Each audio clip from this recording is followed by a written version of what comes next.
సాయంకాల సమయములో సంధ్యాదీపారాధనలో వచ్చును తల్లి మహాలక్ష్మి, వచ్చును తల్లి వరలక్ష్మి.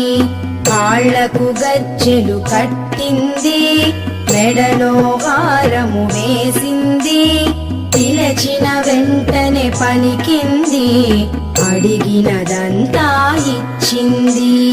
సాయంకాల సమయములో సంధ్యాదీపారాధనలో వచ్చును తల్లి మహాలక్ష్మి, వచ్చును తల్లి వరలక్ష్మి.